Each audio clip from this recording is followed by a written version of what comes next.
ओम प्रकाश खेरखातारिजों दिहुनजानाय सिजौ सावथुनखौ दिनै सापागुरिनि इउनिभार्सेल सिनेमा हलाव बेखेवजेनदों।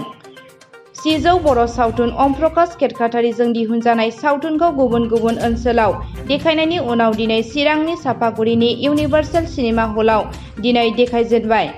सिजौ सावथुनखौ बेखेवनाय हाबाफारियाव आगुनि फावखुंग्रि फावखुंगुरफोरखौ हांख्रायनानै लाबोयो आरो सावथुनखौ बेखेवनानै दिन्थिफुङो।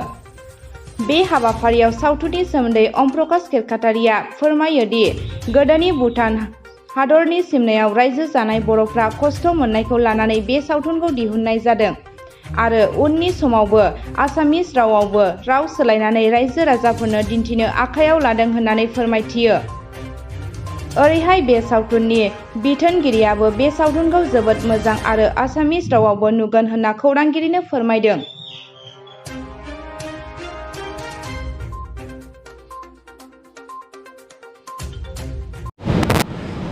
खुलुमबाय। दिनैनि बे समा सफैबाय 16 सेप्टेम्बर दिनैनि डेटआ। थ' दिनै जथ' माने मा होनो जोंनि बिटिआर एरियानि बर' पपुलेसन थानाय एरियायाव थानाय माने हल सिनेमा हल थ' बेयाव सिजौ मुभिखौ जों रिलिज खालामबाय हल रिलिज। थ' हल रिलिजाव जोंना क'क्राझाराव गल्ड सिनेमा हल दं आरो बङाइगावनि इउनिभार्सेल सिनेमा हल दं आरो टंलानि साया सिनेमा। थ' बेयाव दिनैनिफ्रायनो बुक माइ श'आव रायजोफोरा नायबानो मिथिगोन बबे टाइमाव सिजौ सावथुनखौ मा होनो टाइमिंखौ मिथिगोन आरो। थ' बेथ' जाहैबाय माने मुभि रिलिज खालामनाया जाहैबाय। नोंथाङा सोंनाय बादि आर्टिस्टफोर लिंहरनाया एक्सुवेलि गोबाव सम जोंना कभिडआव जोंना एक्सुवेलि आर्टिस्ट मिटबो जायाखैमोन जेबो जायाखैमोन। थ' जिहेतु सिजौ मुभिया इन्डियान पेन'रमायाव मोननायखौथ' नोंथांमोना मिथिखाबायनो आरो इन्टारनेसनेल अनेक एवार्ड मोनदों।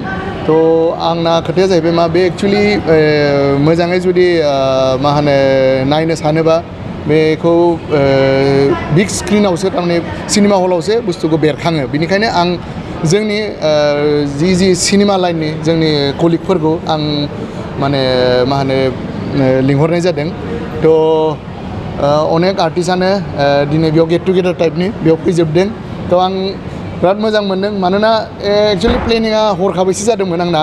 साननै सिगांल' आं आर्टिस्टफोरखौ कल खालामदोंमोन अनेकानो माने फैयाखै खिन्थु मेक्सिमामानो फैदों।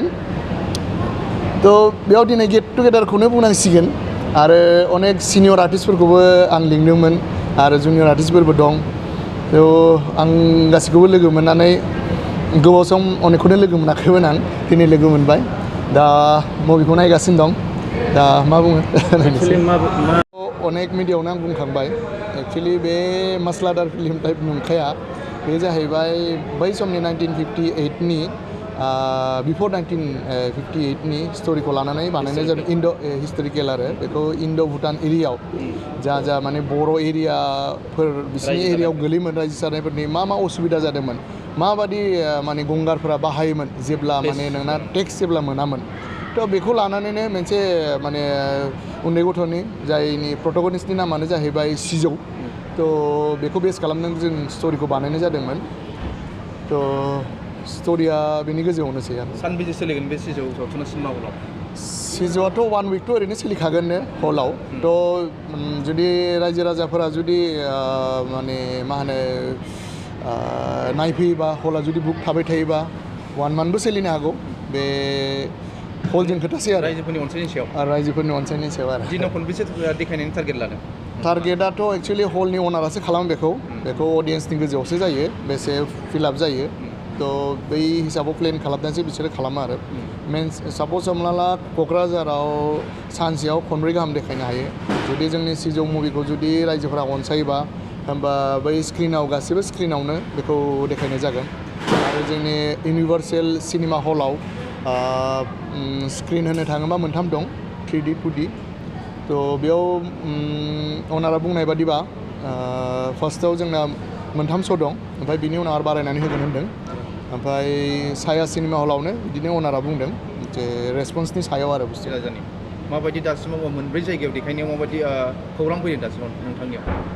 आंनाथ' रायजो राजानि सेम बिसास दंखायो जे रायजो राजाफोरना मोजां मोनगोन मानोना आलादा जायगायाव अनेक आं अननाय मोनदों दा लास्ट जोङो गवायावबो बेखौ स्क्रिनिं खालामदोंमोन बेंगालरावबो खालामदोंमोन आरो गुबुन हादोरावबो खालामदोंमोन थ' बिनि रेसपन्सआथ' अनेकनो मोजां थ' बिनि आरो जोंनाथ' आरो बेयाव लकेल जाहैबाय थ' अननायखौ मोनगोन सानो आरो दिनैनि बे हलाव जिखिनि जायगायाव देखायदों माबायदि मानसि जादों होननानै नोंथाङा मानसियाथ' दा नोंथांमोना बुक माइ श'आव नायबानो मिथिगोन फुल श' जानानै दं बे बर'आव एक्सुवेलि बुंनो थाङोबा हिस्ट्रिखौनो बुंनांसिगोन मानोना दिनैनि डेटआव फुल माने बुक जानानै दं दा जाय माने बर' रावखौ बुजिया बियो गुबुन हारियाबो नायनो साबटाइटेल जोंना बे मुभियाव साबटाइटेल मोनखागोन आरो एनादार 2-3 मान्थ्सनि उनाव जों एसामिसावबो डाब खालामगासिनो दं थ' जोंना प्लेनिङा जाहैबाय जों आफ्टार 3 मान्थ्स बा 4 मान्थ्स जोङो अल आसामाव जों रिलिज खालामगोन अल आसामाव जोंना 50+ जोंना हल दं